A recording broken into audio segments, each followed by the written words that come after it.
Please welcome NACO President Denise Winfrey.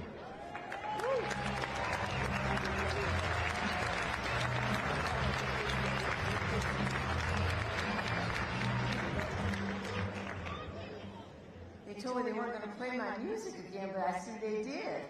So then I'm going to say a few words about that. You may wonder why that's my theme song. Obviously because Aretha's the queen of soul and I want to pay that respect. But the other piece of that is about, all right. And the other piece of that is just about respect. If you think about the song, R-E-S-P-E-C-T. That is about us as county officials talking to each other, treating each other with respect. We don't have to all agree.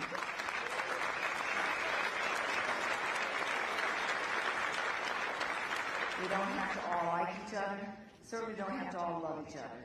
But we can treat each other with respect, with civility, with courtesy, with consideration, with some honesty, and that is what we need to do. So that's the point of that theme song, so you're going to hear a lot from me. R-E-S-P-E-C-T. Hey, find out what it means to me.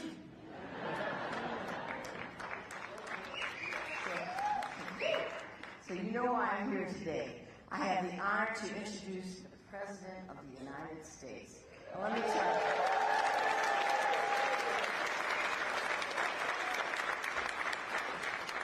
And if you think I'm excited, my parents, who are long gone, are flipping and kicking their heels up above because they're looking down and know that their little girl is here on the stage with the President of the United States. So I am excited.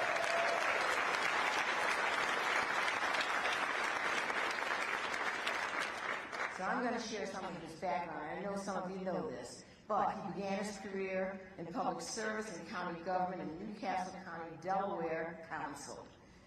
And when I was talking backstage, he said, hey, I'm a county guy.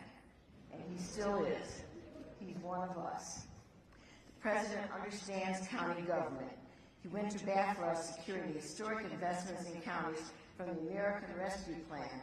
Don't forget, that was $65.1 billion direct to counties.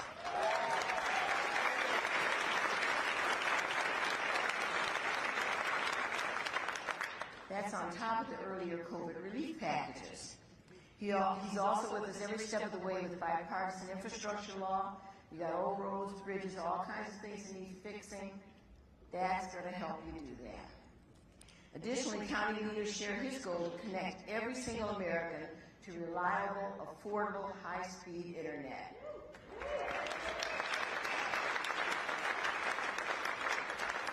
With the laws passed in the last few years, we're going to be able to achieve that goal. We're pleased to hear President Biden discuss in his State of the Union address a commitment to tackling our mental health crisis. As we mentioned earlier,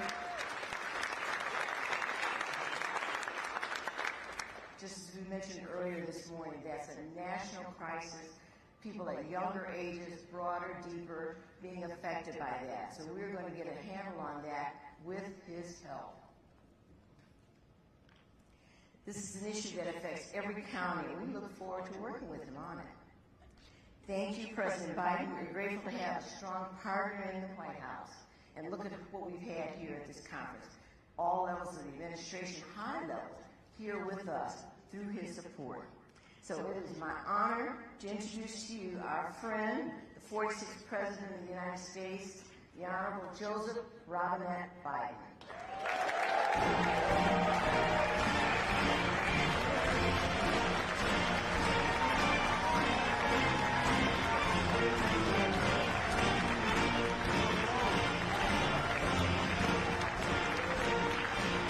Thank you, Madam President. Please, have a seat. Thank you. Thank you, thank you, thank you.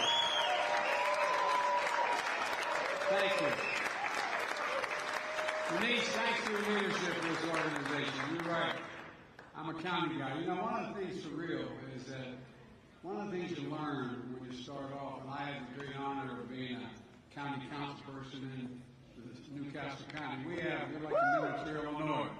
We have one county has about 60% of the state's population.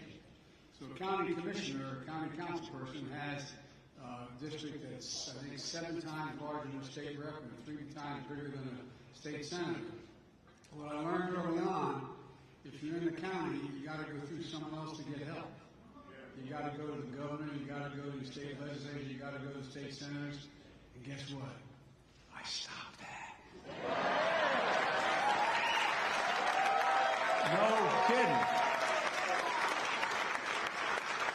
Because I'm telling you, one of the things that we expect people to do is we think that people are like us, very familiar with all the detail of, is this working? Very familiar with all the detail of how government works. They don't know whether there's a pothole in their front and their side street, whether it's a county, a state, they don't know who's responsible. And they come to the county all the time. At least that's my experience in Newcastle County. And when you don't have the same funding that you have for these other programs, you find out it's just hard. And one of the things that I found out early on was we always did better when there was direct funding for the things that related to the county. I think it's one of the hardest jobs. No, I really mean it. I'm not being solicitous. I think it's one of the hardest jobs in politics. How many of you knocked on a door and say, "My name's so-and-so, I'm running for county commissioner," and look at you and go,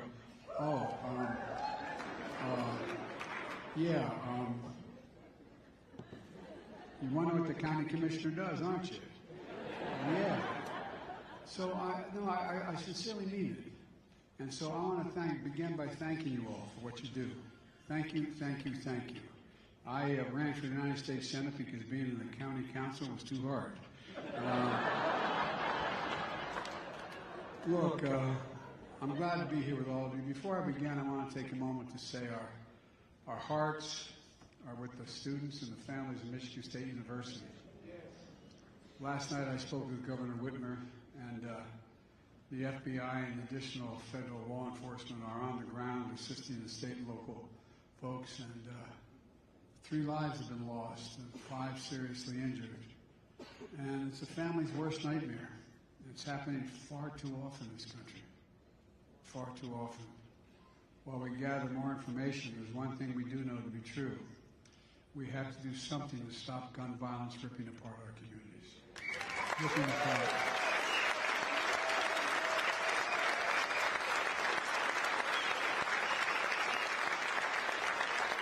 And today marks 5 years to the day that 14 students and 3 educators lost their lives in Parkland, Florida.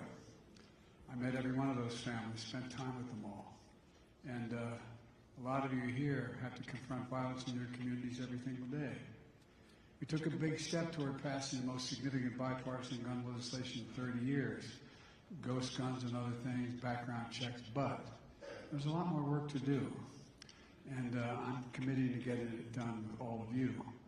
Some of you know that, and I'm going to say something that's always controversial, but there is no rationale for assault weapons and magazines that hold 50, 70 bullets.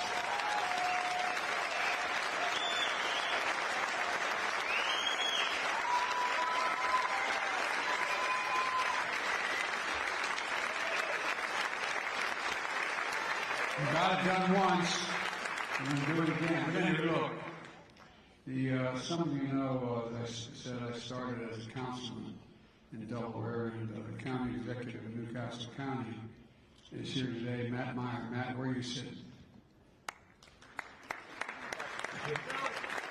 Matt's hiding because, I'm a kid, Matt.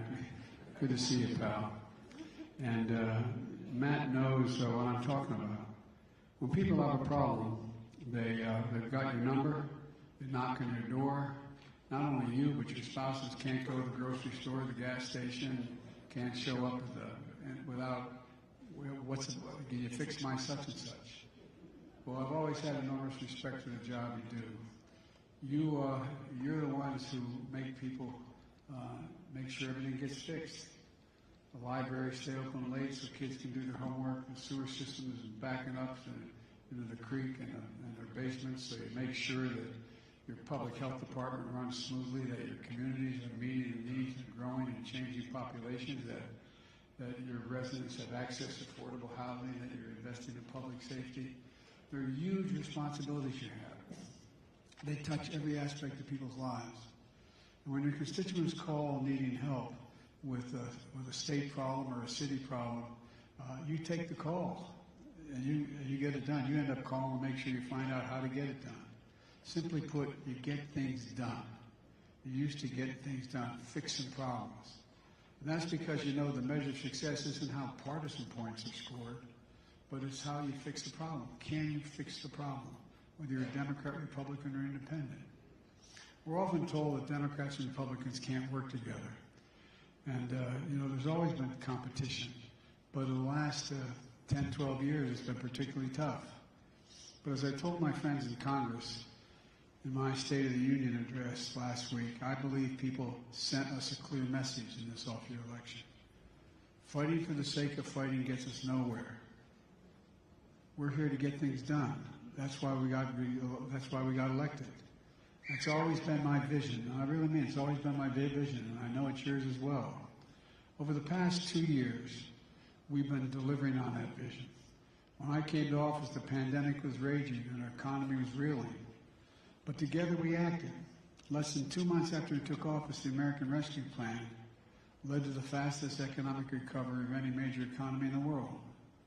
And I know that at the beginning of the crisis, like you did, that strengthening state and local governments was the key to our recovery. But when the CARE Act was passed, before I came into office, just before it, under the previous administration, some of you had to go to your state legislatures to get permission to use the money that was in the Act. I used to be in your shoes. Only 120 counties in the United States of America got help in that CARES Act. There was a lot of money, but only 120 counties. When I signed the American Rescue Plan, it sent $350 billion for the first time in history to every state, city, and county in America. We made sure all of you, over 3,000 counties got direct funding, because I know when we empower you directly, you get the job done. 3,000 counties. That money helps show up your budgets, avoid painful layoffs, put cops back in the beat, firefighters back in the job, teachers in the classroom, nurses in the emergency room. And it worked. Since then, because of you, we've created 12 million jobs. Just 500,000 alone, last month alone. We've now created more jobs in 2 years than any administration ever created in a 4-year term. And folks, the unemployment rate is 3.4%, a 50-year low. We've seen record small business applications. By the way, every time someone makes an application for a small business, that's hope. It's hope. Expressing they got hope they get something done. We urge you to use the Rescue Plan money to make communities safer, invest in affordable housing, get small businesses back on their feet, train your workforce, and you did. In Travis County, Texas, and Pierce County, state of Washington, you're addressing homelessness by increasing affordable housing stock, partnering with nonprofits to get the root of the problem. Ramsey County, Minnesota, is addressing worker shortages in child care and health care by training residents to become nurses and licensed child care professionals. The American Rescue Plan also provided $12 billion to address mental health needs arising from the pandemic. I know that addressing mental health is a priority for so many of you in this organization. And by the way, one of the things that I wrote down, I had lunch with the Vice President today, and I keep little note cards about what I think we have to do. And I said, we have to pass legislation on the damaging technology that's having an effect on our kids. We've got to change the way the internet works and the way people can use our children. It's got to stop. Milwaukee County is using rescue funds to mentor kids involved in the criminal justice system. LA County is offering job training for kids in vulnerable populations. With the Bipartisan Safer Communities Act, the most significant gun safety legislation in 30 years, we're providing another $10 billion to prevent violence and threat and threats resulting in human trauma. $2 billion of that is for your young people in particular, to pay for things like school counselors. And as part of the Unity Agenda in the State of the Union, I call for a surge in resources to deal with fentanyl epidemic that I know is devastating many in the community. We now have a record number of personnel working to secure the border. We've now seized over 23,000 pounds of fentanyl just in the last several months. But if we're going to have the strongest economy in the world, we have to have the strongest and the best infrastructure in the world. We used to be number 1 in the world. Now we're moving to number 14. And China used to be number, I think, 10 or 11. Now number 2. Folks, that's why I asked Congress to pass the Bipartisan Infrastructure Investment Act, larger than any investment made in infrastructure since Eisenhower's interstate highway system. A number of Republicans came together with Democrats to help us get it passed. And we're rebuilding the country through the bipartisan infrastructure law. In your counties, we're investing in roads, bridges, airports, public transit, water systems, high-speed rail, so much more. Maricopa County, Arizona, we helped build a new bridge over the Holly River.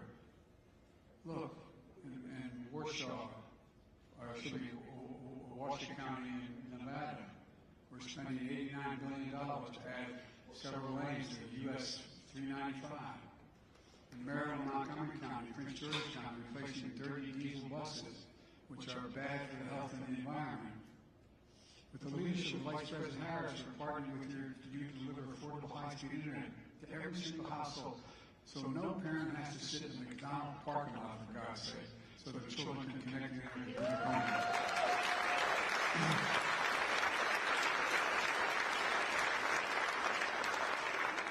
We've already added 16 million more households to the affordable internet. We're just getting started.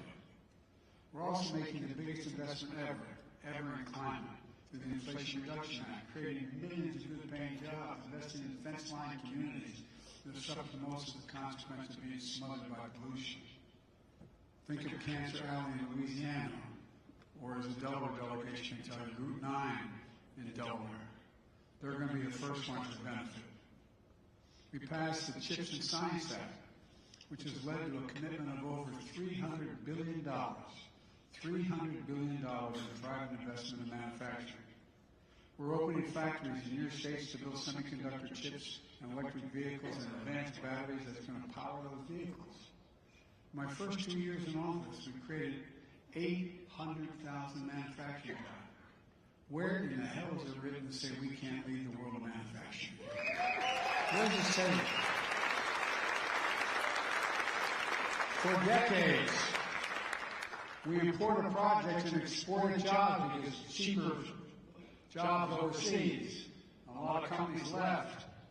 How many of you come from areas where you used to have a factory of 400 or 500 people and everything got lost? It just hooked up and took off overseas. What happens? It leaves the community devastated, lose hope. How many of you have heard someone say to you, well, my daughter came up and said, I can't live here anymore, Mom, there's no jobs. I got to move. Now America is exporting products and creating jobs at home. Today's report on inflation shows the good news is that inflation in America is continuing to come down. It's fallen 7 straight months, more to go. Food prices at the grocery store are coming down. Gas prices are down at $1.60 to the peak. Real wages for working Americans are up over the last several months. Delivering welcome breathing room. Just like my dad would say, all I'm looking for, Joey, is just a little breathing room at the end of the month. Just a little breathing room. Have a little bit left over after I pay all my bills. We're seeing this progress even as unemployment remains at a 50-year low. We're going to have bumps on the road still. There's still more work to do as we make this transition more steady, more stable growth. And there could be setbacks along the way. That's why my unwavering focus is on continuing to lower costs for families, rebuild our supply chains, invest in America. Today's data reinforces what we've made historic progress and we're on the right track. Now we need to finish the job. We're building the economy from the bottom up and the middle out. So every county across America not just as works on cost and the coast-to-coast areas, but in the heartland. My plan I refer to as a blue-collar blueprint to rebuild America. We're creating good jobs you can raise a family on, and most don't require a college degree. Jobs that people don't have to leave home in search of opportunity. Let me just give you a few examples. Intel is going to invest $20 billion on 1,000 acres outside of Columbus, Ohio, that I refer to as a field of dreams. They're going to build 2 fabs, they call them, factories that manufacture semiconductors, which, by the way, the semiconductors were invented in America. You got it? Invented in America. Now we used to have 40% of the world's chips manufactured. We're down to 10% because we forgot. Not anymore. Intel's going to create 7,000 jobs building in that field of dreams, 3,000 working on the fabs, 4,000 building the facilities. The average salary in one of those factories is going to be roughly $130,000 a year. And you don't need a college degree. You don't need a college degree. That's building America from the bottom up and the middle out. But there's $300 billion being invested. And now we're doing all this and so much more while cutting the deficit more than $1.7 trillion in 2 years, the largest deficit reduction in American history in my first 2 years in office. Largest. You may have seen the spirit of debate in my State of the Union address. It was kind of fascinating. I felt like I was back in a playground. Some of my Republican friends in Congress, not all of them, but some of them, have been threatening to hold your economy hostage if we don't cut Medicare and Social Security. When I called them out on this in the State of the Union, it sounded as though they agreed right then and there to take those cuts off the table. I sure hope so. If that's true, I'll believe when I see it, but I hope that's true. That's also when we see whether or not we're going to plan to cut Medicaid and other programs critical to people. Most of you have finally reached a point where your revenues are climbing and your budgets are stable, most of you. And so I know that you share my concern that some in Congress are putting that progress at risk by threatening to have America default on its debt, which would be catastrophic for counties and the country. In fact, even coming close to default will raise borrowing costs, make it harder to finance key projects in your communities. Ironically, nearly 25% of the entire national debt, which took 200 years to accumulate, so the national debt is 200 years old, accumulated over that period of time. 25% of that debt was added in the previous 4 years of the last administration. 25% of 200 years of debt. So I met with the Speaker of the House. He's a decent guy. He's got a tough job. He made it real clear to me what he wants to do. He says he's not going to raise taxes at all on anybody. He just wants to cut programs. So I suggested instead of making threats about the debt ceiling, which would be catastrophic, let's just lay out our budgets. I'll lay out mine on March the 9th, exactly what I want to spend, who gets taxed, who doesn't get taxed, what programs get cut, what programs get added. And he should do the same. We can sit down and go, I mean sincerely, go over it, see what they want to cut, see what we want to cut. But here's the thing. If you add up the proposals my Republican friends in Congress have offered so far, just so far, legislation, they would add another $3 trillion to our debt over the next 10 years. Let me be specific. Here's how they do it. They made it clear in legislation introduced the investment we made to crack down on tax cheats, billionaires and millionaires. The CBO says by doing away with those extra agents, we're going to cost the American public another $114 billion in lost revenue. They finally have made Medicare negotiate the drug prices. Well, they want to repeal that. They want to repeal the prescription drug savings and increase subsidies to big pharma. Right now, for the first time in history, and I've been trying to do this for over 30 years, we pay the highest prescription drug cost of any nation in the world. Any nation in the world. No one else is close. So what do? We passed a law that said that in order to be able to, the Medicare, which pays billions of dollars in Medicare bills for everybody, Medicare should be able to negotiate drug price. Say, we will only pay you so much for that drug if you want to sell the drug to Medicare to give to people. Well, guess what? It passed. Now, if that gets cut, and by the way, it's like, when we talked about this bill being passed, everybody said, yeah, and promised we were going to bring down drug prices. Insulin. How many of you know somebody who has diabetes and needs insulin? Yeah, a lot of you do, a lot of people. Well, guess what? Those folks who need it, including 200,000 kids, are paying somewhere between $400 and $600 a month. You know what they're paying now as of the 1st of January? $35.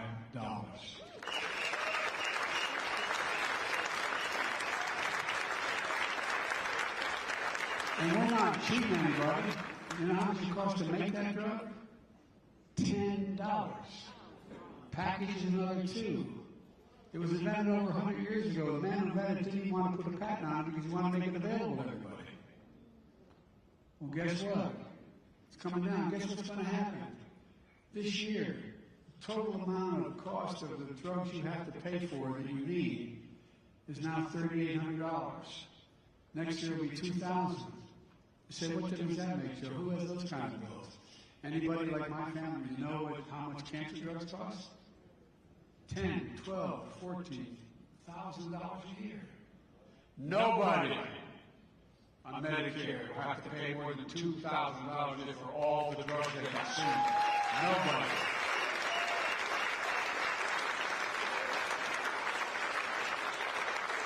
And guess what that's doing? That's saving the taxpayers $159 billion a year. That's they're paying that much less out to Medicare recipients. Well, folks, you take that away and raise the deficit $159 billion. We pass a law to make sure corporations pay at least 50% tax. Now, I come from the corporate capital of the world, Delaware. No, I'm not joking. More corporations are incorporated in Delaware than every other state in America combined. The idea, for example, one of the reasons I was able to cut the deficit as I was able to do and have these programs available was simple. We said the 55 corporations of the Fortune 500 who made $40 billion in 2020 had to pay at least a 50% tax. That's less than a nurse pays, a police officer, a street cleaner. Well, guess what? It allowed us to pay for all this. 15%. And like I said, if you're a cop, you're paying 10% more than that. Look, they want to repeal, again, that tax. They want to repeal the corporate minimum tax, which is 15%. If they do that, that'll add $222 billion to the deficit that repeal would pass. They want to repeal the 1% surcharge for stock buybacks. Let me explain most. I didn't know years ago what a stock buyback was. Well, it's a simple proposition. If in fact one of the big mistakes I made as a U.S. Senator, and it was well intended, like a lot of things, like not just say the road to hell is paved with good intentions. Well, one of the good intentions I voted with Bill Clinton, who's still a good friend, to say that no corporate man, no corporate president could make more than $1 million from the profit of from a corporation they ran. I incentivized everybody to get paid by stock buybacks. So I think it's 91% of all corporate execs are paid in stock. Well, what's the one way to increase your salary? Buy back your stock. It raises the price of the stock, raises the value. And shareholders, and you do well. But guess what? You end up not investing in the thing you're engaged in. For example, corporate America You had the oil companies. You know how much they made in profit this year? $200 billion in the energy crisis. Because they bought back their stock and they're not investing in refineries, repairing or maintaining them. Now they're saying, and it's a legitimate argument they make, they said, Biden, you want to go green, and in 10 years we won't need this. Well, guess what? We're going to need oil for a long time, gas for a long time. It's not going to all go away. But look at all the refineries that are closed because they're not investing in the nature of the business they're involved in. There's one example. And so what do? We added a % tax on the stock buyback. If you eliminate that, it's going to cost $74 billion more in deficit. We want to extend the Trump tax cuts from the previous 4 years, which cost $2.7 trillion in deficit, extended it. And guess who gets it? You all don't. The point is this. I believe we can be fiscally responsible without threatening to send our country into chaos. I believe because we've been doing it. When I introduce the budget a few weeks from now, maybe, I guess March 9th, we're going to see we'll cut the deficit by another $2 trillion in the next 10 years. And I'll lay it out in detail. But here's the bottom line. I'm simply not going to let the nation fall on its debt for the first time in history. America is a nation that's paid its bill for the last 200 years. And over the past 2 years, we've passed historic amounts of significant legislation that actually grow the economy, increase jobs, increase access to health care, reduce the cost of prescription drugs. We're on our way to building the best infrastructure in the world again. But as all of you know, the work doesn't stop here. So let's finish the job. I'm really optimistic for the year ahead. As we implement the laws we've already passed, we didn't pass another single thing. The things that are going to take place by implementing just the laws we passed last year are going to deliver real benefits to people that they're going to feel in their everyday lives. Just like people now understand, since the Inflation Reduction Act was passed, seniors are only going to pay $35 for prescription insulin. We're seeing the effects. It's going to change people's lives. This is the work we're going to continue to do together, Democrats and Republicans, and we're proving in every county in America, our best days are ahead of us. They're not behind us. This is the United States of America, for God's sake. There's nothing. I mean this sincerely. There's nothing we can't do. We're the only nation in the world that's come out of every crisis we've ever met stronger than we're going to do. The only nation that's ever done that. We're the only nation in the world because we have a resilient population.